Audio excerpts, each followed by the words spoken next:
Oprimem de tal maneira que é como pegasse, esfolasse, arrancasse a pele, e pegasse a carne, e quebrasse os ossos, e jogasse tudo isso numa panela para devorar o povo. Em vez da liderança servir ao povo, está se servindo do povo, e o profeta denuncia isso. Mas poderia pensar o seguinte: bom, se aqueles que governam estão oprimindo o povo, existe um outro poder responsável para fiscalizar o cumprimento das leis, ou para julgar os criminosos, é o poder judiciário. Mas como é que estava o poder judiciário na época do profeta? Confira comigo o capítulo 3, versículo 11. Os seus cabeças dão sentença por suborno. Já pensaram um negócio desse? Aqueles que são responsáveis para fazer cumprir as leis e punir os que violam as leis, na hora de dar uma sentença, não julga conforme a justiça, não julga conforme a verdade, mas dão suas sentenças dependendo do dinheiro que entra no bolso deles, dão sentença por suborno. Então não há esperança quando o poder judiciário faz parte do esquema e se corrompe. Mas você pode dizer o seguinte: bom, se o poder executivo está corrompido, se o poder judiciário está corrompido, resta a igreja, restam os profetas de Deus. Eles precisam levantar a sua voz, eles precisam denunciar o pecado, seja no palácio, seja na rua, seja na família, seja na igreja. Mas a pergunta é: como é que estavam os sacerdotes? Confira comigo, capítulo 3, versículo 5. Já pensaram o que é isso? Se aqueles que governam se corrompem, se aqueles que julgam se corrompem, e a igreja também se corrompe, qual a esperança? Qual a esperança? Aí você poderia pensar assim: bom, existe sim uma esperança. É que os poderes são independentes. De repente eles estão cada um se corrompendo no seu lado, mas não existe um conluio. Não existe uma orquestração dos poderes para oprimir. Mas veja o que tinha acontecido lá. Confira comigo capítulo 7, verso 3. Está escrito assim: as suas mãos estão sobre o mal, e o fazem diligentemente. O príncipe exige condenação. O príncipe é o poder executivo. O juiz aceita o suborno, o poder judiciário. O grande fala dos maus desejos da sua alma, e assim todos eles juntamente, olha a orquestração, juntamente urdem a trama. O que você percebe é que todo o sistema está rendido, todo o sistema está capitulado. A corrupção, a opressão e a violência. Não é cada um isolado no seu canto agindo, não. Eles entram em acordo, eles urdem juntos, eles tramam juntos. Mas você pode dizer: ainda tem uma esperança. Existe um reservatório ainda moral da sociedade que se chama família. Família. Mas vamos ver como é que estava a família? Confira aí, por favor, capítulo 7, verso 6. Porque o filho despreza o pai, a filha se levanta contra a mãe, a nora contra a sogra, e os inimigos do homem são os da sua própria casa. Já pensaram nisso? Não sobrou mais nada. O poder executivo está corrompido. O poder judiciário está corrompido. A igreja está corrompida.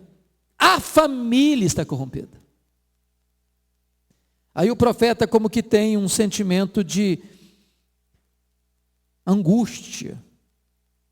Porque ele vai dizer, por favor, confira comigo qual a conclusão dele no capítulo 7, verso 2. Ele vai olhar para a sua sociedade e dizer o seguinte, capítulo 7, verso 2: pereceu da terra o piedoso, e não há entre os homens um que seja reto. Todos espreitam para derramar sangue, cada um caça seu irmão com rede. O profeta fica tão desesperado que diz: acabou, acabou. Não tem ninguém mais, não sobrou ninguém, não tem sequer um piedoso. E ele olha, irmãos, a mesma sensação que você e eu temos quando andamos em São Paulo, Rio de Janeiro, Belo Horizonte, Belém. Você anda na rua preocupado quem está do seu lado direito, do seu lado esquerdo, na frente e atrás. Você está com medo de ser assaltado, você está com medo de quem se aproxima de você. Você anda aterrorizado, parece que cada pessoa que está à sua volta está tramando contra você. É essa sensação que se tinha há 2700 anos. Levanta-te, defende a tua causa perante os montes e ouça os outeiros a tua voz. O promotor chama o réu e diz para o réu: eu vou lhe dar ampla liberdade de defesa. Pode falar, pode se defender, levante a sua voz, apresente as suas razões.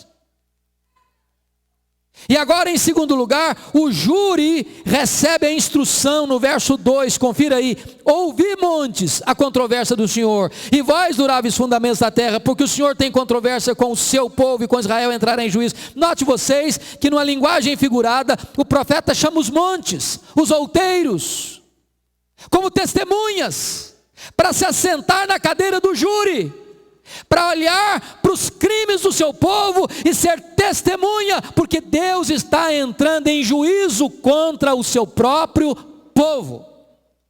E agora, a promotoria vai apresentar a acusação. Vamos ver qual é a acusação, versículo 3. Povo meu, que te tenho feito? E com que te enfadei? Responde-me. Irmão, já pensou nessa pergunta de Deus? Deus está se dirigindo ao seu povo e perguntando assim: meu povo, o que eu fiz para vocês? Por que vocês estão agindo assim comigo? Por que vocês abandonaram a minha lei? Por que vocês abandonaram os meus caminhos? Por que vocês se rebelaram contra mim? Por que vocês se miscuíram em esquemas de pecado? Povo meu, o que eu te tenho feito? Com que te enfadei? Irmãos, já parar para pensar nisso? O povo de Deus enfadado de Deus.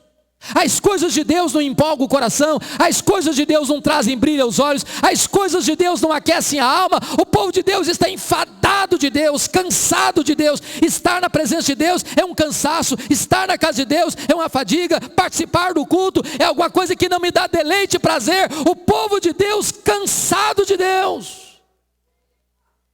E Deus pergunta: responde-me, o que é que eu te tenho feito? Que mal que eu te fiz? O que eu fiz contra você, meu povo? Que mais Deus fez? A promotoria acusa o réu de não valorizar a sua liderança espiritual. Olha aí o verso 4 ainda: e enviei adiante de ti Moisés, Arão e Miriam. Sabe o que Deus está dizendo? Não apenas eu te libertei, mas eu te dei gente boa para guiar vocês pelo deserto, para proteger vocês, para interceder por vocês, para abençoar vocês, para lutar as causas de vocês. Eu coloquei gente piedosa para dirigir os passos de vocês. Eu coloquei gente consagrada e cheia do Espírito Santo para velar pela alma de vocês. Povo meu, que te tenho feito?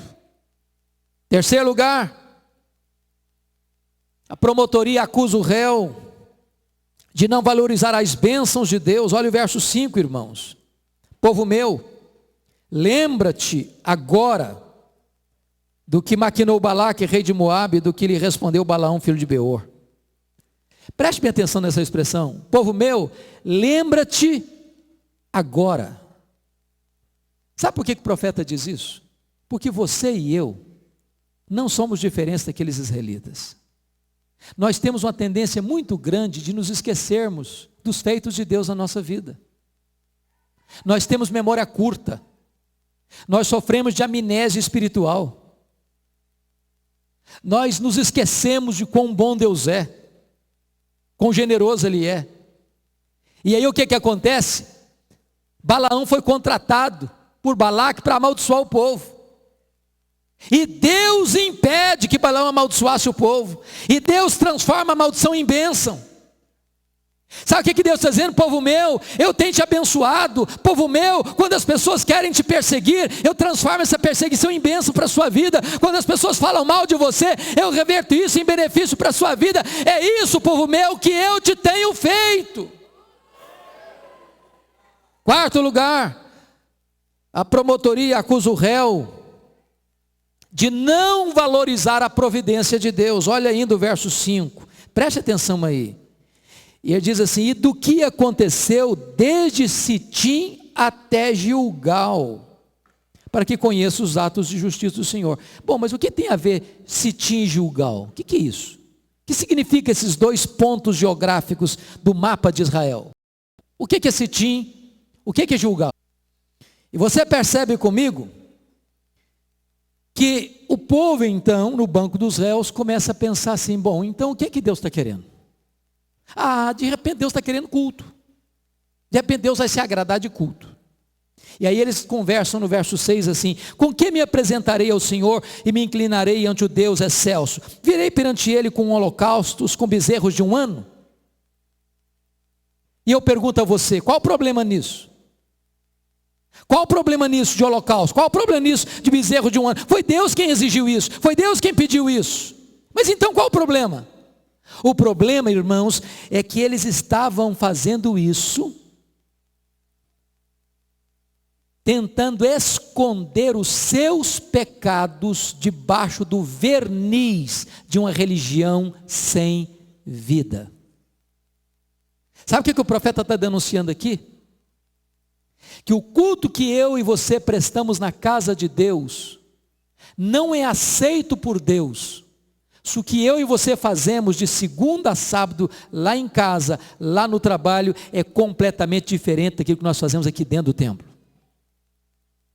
O que o profeta está dizendo é que a minha vida tem que respaldar o meu culto. O que a palavra está dizendo é que as minhas obras precisam ser o avalista das minhas palavras de adoração para Deus.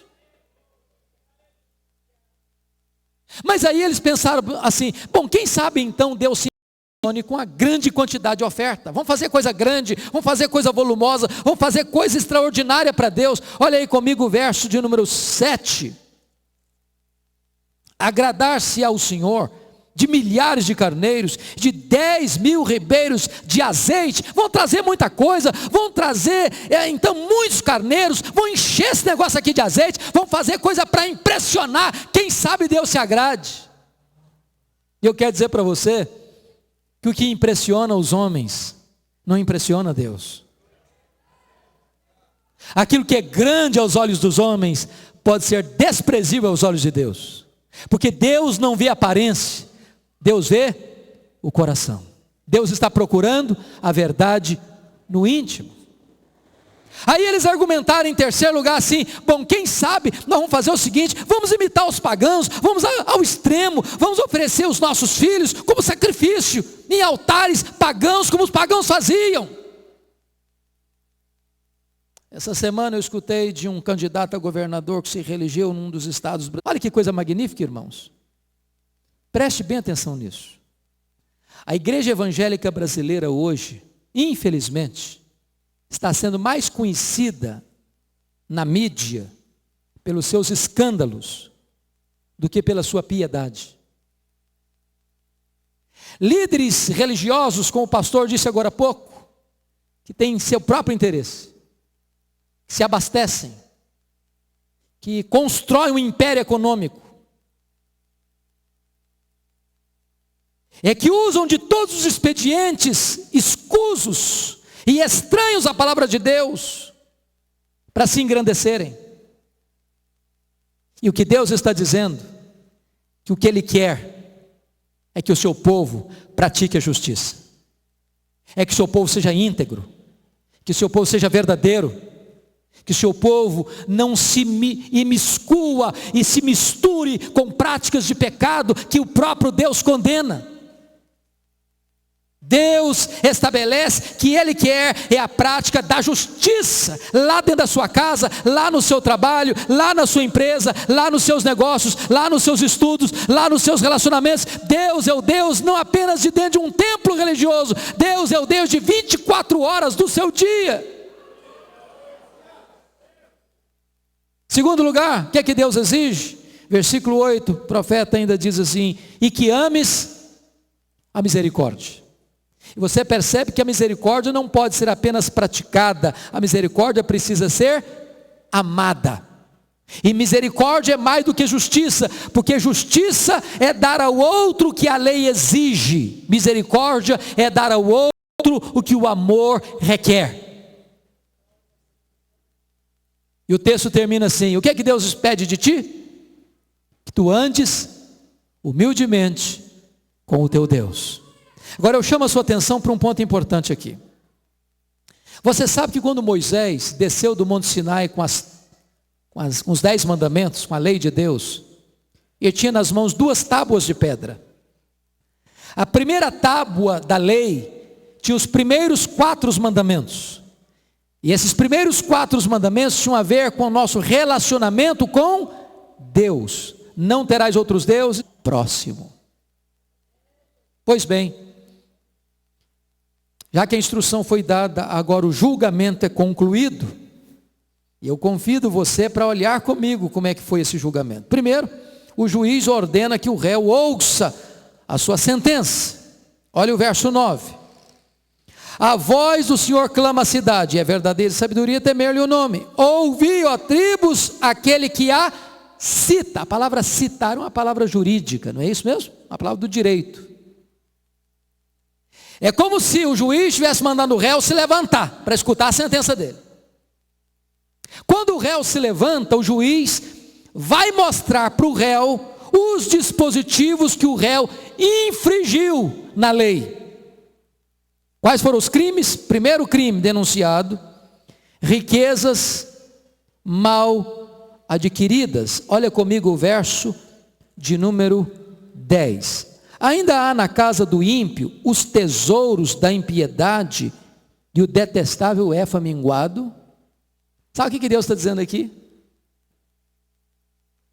Deus está dizendo o seguinte: olha, se você pensa que quem está roubando os cofres públicos, quem está se enriquecendo ilicitamente, quem está acrescentando estrondosamente o seu patrimônio, saqueando, seja o erário público, seja empresas particulares, e se enriquecendo, e acha que Deus não tem nada a ver com isso, se engana profundamente. Se engana profundamente. Tem muita gente que pensa que a igreja tem que ficar reduzida às 4 paredes. E que a igreja não tem nenhuma palavra de Deus para os políticos, para a economia, para o comércio, para a corrupção moral, para a corrupção da política, da sociedade. Que a igreja só tem que ficar dentro das 4 paredes. E o profeta Miqueias está denunciando aqui que Deus abomina a riqueza mal adquirida. Que Deus não aceita a riqueza mal adquirida. Que Deus é contra todo esquema de corrupção. Que Deus não tem nenhum nas pessoas para ter lucro maior. Eu sou contra você diluir o seu produto e tornar o seu produto um produto de péssima qualidade, vendendo a ideia que você está entregando um produto de boa qualidade. Deus é o Deus da honestidade, Deus é o Deus da integridade, Deus é o Deus da justiça.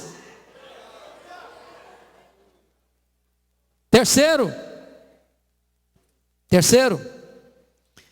Deus denuncia o crime da violência contra os pobres, fracos e desprotegidos. Olha comigo, por favor, o versículo 12. Porque os ricos da cidade estão cheios de violência. Os seus habitantes falam mentiras e a língua deles é enganosa na sua boca. Meus irmãos, você e eu que estamos acompanhando o que está acontecendo no Brasil, a gente fica chocado, perplexo com os escândalos que se multiplicam. Até agora há pouco tempo se falava no mensalão. Milhões sendo roubados, sendo desviados, sendo saqueados. Agora vê o petrolão, não fala em milhões mais não, agora são bilhões, bilhões. Aí de repente você vai ver uma pessoa dessa se defender, ele lustra a cara e mente.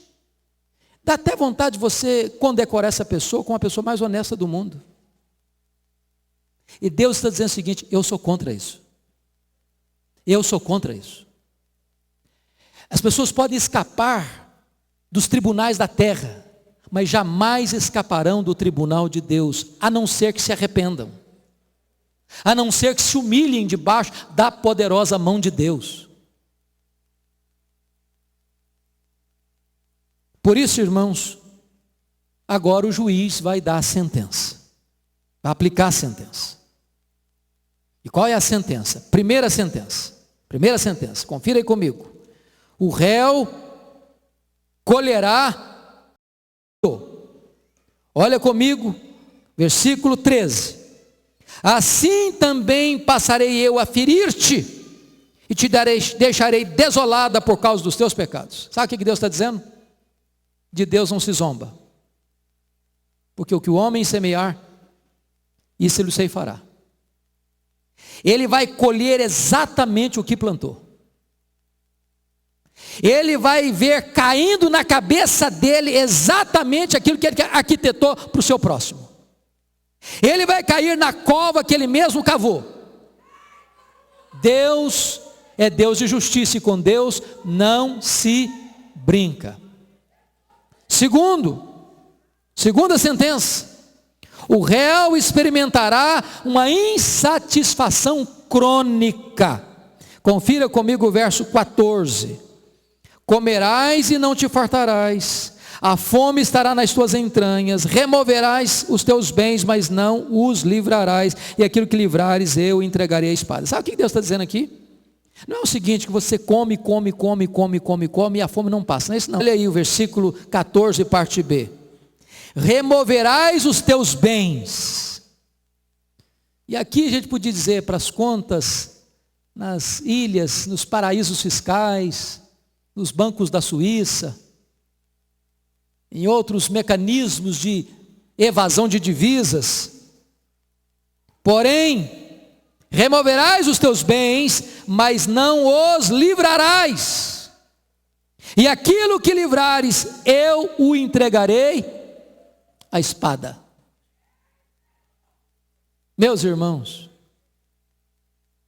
já pensou um negócio desse? E eu pergunto a você, que vantagem tem em ser desonesto? Deixa eu fazer uma coisa para você, meu irmão. O maior patrimônio que você e eu temos é o nosso nome, é a nossa honra, é a nossa dignidade. Você já pensou uma pessoa que rouba 1 milhão, 1 bilhão, milhões, e aí Deus destampa esse fosso? Essa pessoa tem muito dinheiro, mas não pode andar de cabeça erguida na rua. Ela não pode olhar nos olhos do seu filho com integridade. Deus está desmascarando aqueles que atrás dos bastidores viveu de forma desonesta. É isso que o texto está dizendo. Quarto lugar, o réu terá seus investimentos frustrados. Confira comigo o verso 15. Semearás, contudo não cegarás, pisarás a azeitona, porém não te ungirás com azeite, pisarás a vindima, no entanto não lhe beberás o vinho. Sabe o que Deus está dizendo? Você fez tudo isso, mas você não vai usufruir. E eu posso dizer mais: não vai usufruir, talvez eu usufrua alguma coisinha aqui na terra, talvez ande de arte, talvez ande de jatinho particular, talvez faça viagens extraordinárias para paraísos ecológicos, mas ele vai passar a eternidade inteira chorando, lamentando, com choro e ranger de dentes, se não se arrepender desse pecado. Deus não vai deixar que o produto sobre vós o opróbrio dos povos. Sabe o que significa isso aqui? Qual a sentença final? Deus diz o seguinte: tá bom, vocês fizeram tudo isso, pois eu vou trazer a Babilônia sobre vocês. Tudo que vocês ajuntaram de ouro, de riqueza, os caldeus vão levar, não vai sobrar nada. Quando os babilônios chegarem, essa cidade aqui que vocês edificaram com sangue, vai se tornar motivo de vaias. Vocês que estão vivendo em palácios, vão ter coleira no pescoço, e vocês vão ter que ir como escravos para uma terra estrangeira. Vocês verão os caldeus entrando nessa cidade aqui, e pisando aos pés as suas crianças, matando a espada os seus velhos, forçando as suas jovens, saqueando as suas casas, queimando o seu templo e arruinando essa cidade, e vocês enfrentarão 70 anos de cadeia, o período do cativeiro babilônico, 70 anos. Já pensaram isso? O réu tendo que se levantar, escutando, pois bem, você vai ficar preso 70 anos. Não é uma palavra dura essa? Não é uma palavra difícil de engolir essa? E ele vai nascer em Belém da Judéia, Jesus de Nazaré. Ele é o Rei dos Reis, e ele virá para estabelecer um reino que nunca vai se corromper, que nunca vai se perder, que vai durar para sempre. Segundo lugar, confira comigo o capítulo 7, versículo 18 e 19, está escrito assim: quem, ó Deus, é semelhante a ti, que perdoas a iniquidade e te esqueces da transgressão do restante da tua herança? O Senhor não retém a sua ira para sempre, porque tem prazer na misericórdia, tornará a ter compaixão de nós, pisará os pés as nossas iniquidades, e lançará não alguns dos nossos pecados, mas todos os nossos pecados nas profundezas do mar. Deus levou o seu povo para o cativeiro, 70 anos do cativeiro, mas Deus foi lá no cativeiro e arrancou de novo o seu povo da escravidão, e trouxe de novo o seu povo para a sua terra prometida, e Deus perdoou os pecados do seu povo, e Deus recomeçou uma nova história com o seu povo, e Deus restaurou a sorte do seu povo, e Deus perdoou todos os pecados do seu povo, e Deus lançou todos os pecados do seu povo nas profundezas do mar. Porque não há Deus como nós, que tem prazer na misericórdia e é rico em perdoar. Louvado seja o seu nome. Quando Deus diz que vai lançar nas profundezas do mar, irmãos, deixa eu fazer uma perguntinha para vocês aqui. Vocês sabem qual é o monte mais alto do planeta Terra? Lembram? O Monte Everest. Olha para a política, olha para a economia, olha para a televisão, olha para os nossos jornais, olha para as nossas revistas, olha para o que está acontecendo nos cais, nas avenidas, nas ruas, nas ruelas, nos becos, nas favelas e nos palácios. E você tem tanta coisa para se envergonhar, tanta coisa até para se desesperar. E o que você vai fazer diante disso? Faça o que o profeta fez. Eu, porém, olharei para o Senhor e esperarei no Deus da minha salvação. O meu Deus me ouvirá. Que Deus nos ajude, irmãos. Que Deus nos ajude. Pastor.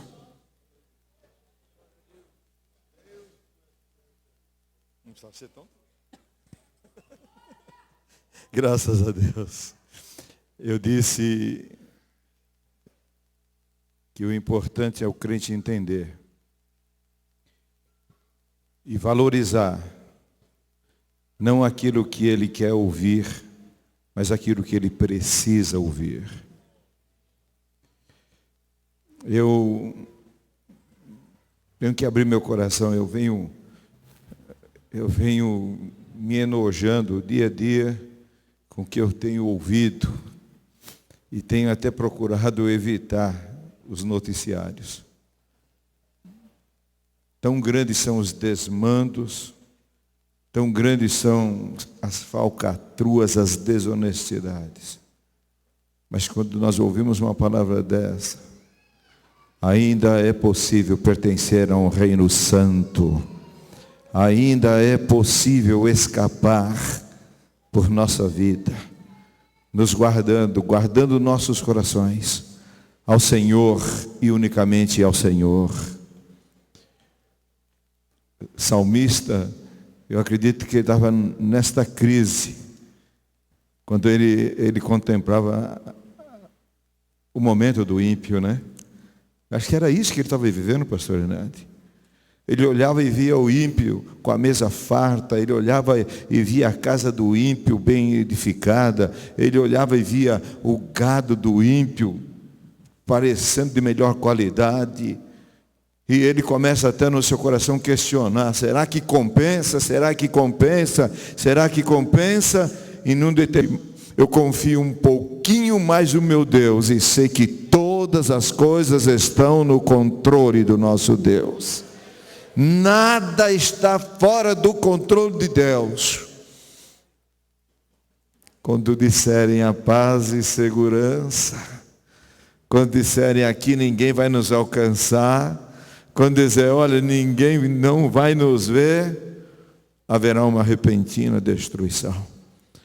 Mas nós estaremos guardados no Senhor e unicamente no Senhor. Glória a Deus, glória a Deus. Cláudio, bonita cooperação, Cláudio. Deus te abençoe e abençoe esse povo obediente, que acompanha de uma maneira tão linda o seu pastor. Eu glorifico a Deus pela vida de vocês. Pastor Hernandes, muito obrigado por ter emprestado o teu coração a Deus e os teus lábios ao Altíssimo, para que fôssemos edificados numa realidade que estamos vivendo e vamos espiritualmente saber gerenciar e passar por ela. Vai passar, vai passar. Eu convido a igreja, vamos nos colocar em pé nesse momento. Pastor Neerias estará orando conosco e estará nos abençoando nesta noite. Pastor Neerias, por favor. A paz do Senhor, irmãos. Vamos orar. Maravilhoso Deus, maravilhoso Pai, bendito e eterno Pai de nosso Senhor e Salvador Jesus Cristo. Pai, te pedimos, Senhor, te agradecemos, Pai, em nome de Jesus. A graça de nosso Senhor e Salvador Jesus Cristo, o amor de Deus nosso Pai, a comunhão e a consolação do Espírito Santo, seja com todo o povo de Deus. E os irmãos digam amém. Amém. Eu tenho uma lista que sexta-feira eu quero estar orando por um precioso grupo de irmãos que têm sido fiéis. Antônio, gostei de ver aqui, Antônio. Chegou e chegou bem. Glória a Deus pela tua vida. Estarei orando por um grupo, estarei me preparando e orando por um precioso grupo aqui sexta-feira. Não perca a oportunidade. Esteja aqui sexta-feira para receber uma palavra de Deus para o seu coração.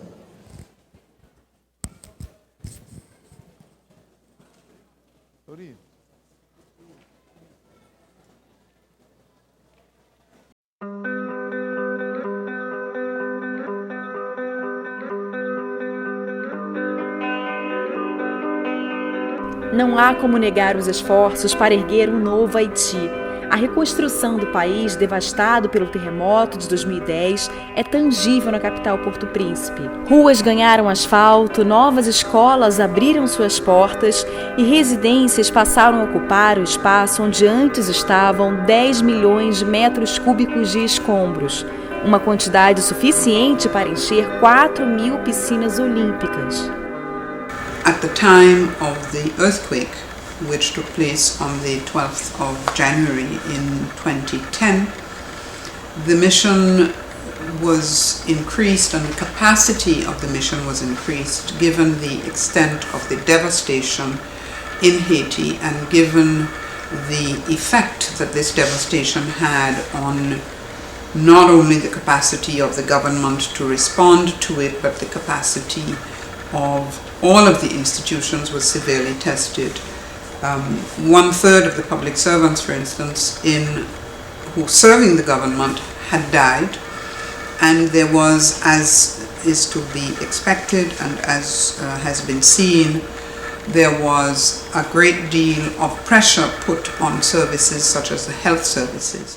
Símbolo dessa nova era, a Praça Boyer hoje é um centro de lazer dos haitianos, onde pessoas de todas as idades desfrutam de quadras de esporte e atos cívicos. Ocupada por deslocados internos até 2013, a praça representa hoje um local de aprendizagem. De 1,5 milhão de deslocados após o terremoto, apenas 80 mil permanecem em campos, menos de 1% da população. Muitos, no entanto, começaram a ser realocados desde janeiro, em um programa do governo que garante 1 ano de aluguel para os moradores. O governo também estuda transformar vários assentamentos temporários em bairros formais, proporcionando serviços básicos e infraestrutura para melhorar a qualidade de vida dos haitianos. We're now 5 years after the earthquake, and there is still quite a sizable population in the camps. We have 79,000 people in the camps, 105 different camps, mostly scattered throughout Port-au-Prince, and a little bit outside towards the epicenter, which was Léogâne. Obviously, it's unacceptable to still have more people in camps, but when you look at the starting point, which was 1.5 million in July 2010 when we did the first registration, and we look at the decrease of 94% since then, I think it's a really good result. Right after the earthquake, people went to the provinces, some people went over to the Dominican Republic, there were humanitarian visas that were issued by Brazil, but also other countries like the US, and then a lot of people just came back, seeing that a lot of the humanitarian aid was being concentrated in Port-au-Prince. So it really acted as a magnet, and I think this is one of the lessons learned as well for us, is that, you know, we should have tried to decentralize a little bit better the aid, because in the end, you on a country, on a city which was already not easy to go through because of the rubble, the destruction, etc., we compounded the problem by attracting too many people into Port-au-Prince. Com a escassez de terra e falta de títulos de propriedade, o país precisa encontrar novas formas de proporcionar moradia para os haitianos. Para isso, o governo trabalha com a população local para mudar percepções sobre questões relacionadas à propriedade e promove a verticalização da capital. Haiti, instead of being densified, where you put more people per square meter, Haiti is massified. So everybody wants to have a land, everybody wants to have a yard, nobody has money, very complicated situation. So this is an example where we show that you can build in Haiti situation safely. There's mitigation work to be done, and there's construction codes to be respected, and this is exactly what you're seeing here. With the government and 3 other agencies, we started this program called the 1660. We worked a lot on the underlying issues that are making housing such a big issue in Haiti. For example, land tenure. There's a lot of issues in regards to land tenure. The law is very weak. No one knows who the land belongs to. So these are some of the aspects that we worked on. Also, for example, the site that we're here, that we're at, we're finishing one of the first examples of using the co-op law, which means someone can be an owner even if he's living on the second or the third floor. O processo de reconstrução do país teve participação ativa dos militares. Com o mandato da missão alterado após o terremoto, o trabalho das tropas vai muito além da segurança. Nós falamos na melhoria das vias de transporte, da circulação da população, nós falamos em construção de escolas, construção de hospitais, nós falamos de distribuição de alimentos, mas tudo isso faz parte, como eu disse, da segurança voltada para a conquista da estabilidade. Então, não é só segurança, não é só postura agressiva. Eu considero fundamental para a integração da tropa com a população essa prestação do serviço de apoio humanitário. Nos últimos 5 anos, o país vem investindo e capacitando haitianos para a prevenção e redução dos riscos em desastres naturais. Qu'il y a l'annonce d'un événement. Il y a des procédures pour activer le centre d'opération d'urgence nationale. Par exemple, pour les cyclones, dès qu'on est à la phase pré-alerte 2 et alerte 1, toutes ces entités-là savent qu'ils doivent venir au centre d'opération d'urgence. On n'est pas obligé de les appeler. Ils viennent automatiquement. Alors le défi pour nous, c'est le système de cadrage de ces volontaires. Comme le volontariat n'est pas une très grande pratique en Haïti, mis à part la Croix-Rouge et les scouts, donc on essaie vraiment, le grand défi pour nous, c'est d'organiser ce système de volontariat. Muitos avanços também foram realizados em áreas menos visíveis, com apoio técnico da MINUSTAH e de agências da ONU para promover mudanças políticas e o resgate de outras esferas devastadas pelo terremoto, como o setor da justiça. Avec le tremblement de terre, l'effondrement du bâtiment du ministère de la Justice, certainement, il y a eu un dysfonctionnement lié à l'inexistence, l'absence d'infrastructures permettant le support de l'administration générale du ministère de la Justice ou encore du système de la justice, y compris le secteur de la police et du système pénitentiaire. Avec cette modification, le PNUD a dû modifier quelque peu son appui au secteur de la justice en termes de renforcement des capacités administratives et des capacités en termes d'infrastructure. Mais du point de vue du lieu de la société civile, ce qui était avéré nécessaire après 2010, c'est de fournir un appui pour l'obtention des actes d'état civil. Avec la disparition des bâtiments et quelques 250 000 à 300 000 morts, il s'est avéré que la majorité de ces personnes avaient besoin d'actes de décès e également avaient besoin de nouveaux actes d'identification. A pobreza ainda continua representando grave problema para a única nação americana que pertence ao grupo de países menos desenvolvidos do mundo.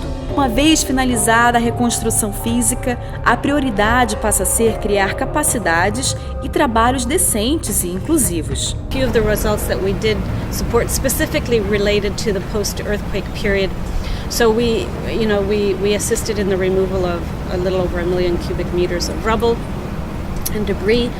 We helped over 10,000 families move from the tents back into their original communities. We were supporting the repairs of over 900 houses. So we were very much involved in all of these issues. And the additional part that UNDP brought to this was the community involvement.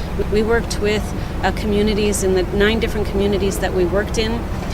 We assisted them to have what we call a community platform where they voted in their own members, and these members were representing the community, the population, local population in the community, and they were the ones making the decisions, not UNDP, not another UN organization, but they were making the decision. Since the earthquake, UNDP has been involved in over 400,000 temporary jobs. And this can make the difference for people from having nothing to at least having something to tide them over until the emergency has moved on. Toda a infraestrutura vem sendo implementada aos poucos, mas a urgência do Haití também está na estabilização política do país. El gobierno en este momento se convierte en un facilitador. Hay muchos actores implicados. Uno es el gobierno mismo, otros son la sociedad civil y los partidos políticos. Cuando se haga el llamado a las elecciones, esperamos que ya el gobierno haya, digamos, consultado todos estos actores, todas estas instancias implicadas y que juntos vayan hacia la elección. No es un esfuerzo unilateral, es un esfuerzo consensuado. Nosotros como PNUD trabajamos para nuestra propia desaparición, porque el objetivo es crear las capacidades en las autoridades nacionales y nosotros salir del país o eventualmente venirlos a apoyar en otras cosas. Pero en particular ese es nuestro objetivo, crear capacidades para que sean las mismas instituciones las que sigan desarrollando sus servicios y todos los elementos que permitan a la vez el desarrollo humano de sus ciudadanos aquí en el país.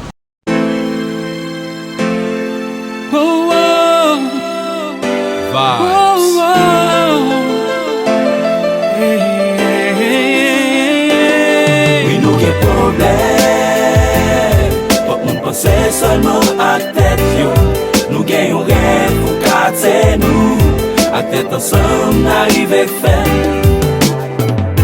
Chaque jour un pile parole à parler, rien pas jamais réglé. À un pile belle promesse qui pas jamais réalisé. Fois ça décidé pour ne pas rêver dans le passé. Nap si span kritike, travay pou katen progrese.